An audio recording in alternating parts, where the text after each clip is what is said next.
गैर की बातों का आखिर एतबार आ ही गया।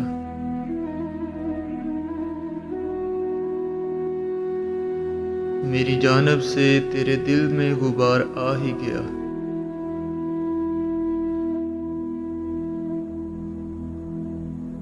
जानता था बेवफा खा रहा है झूठी कस्में।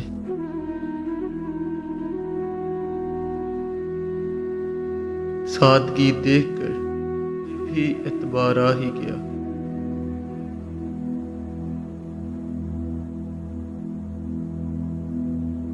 जी में था ए हशर, इनसे ना बोलेंगे कभी।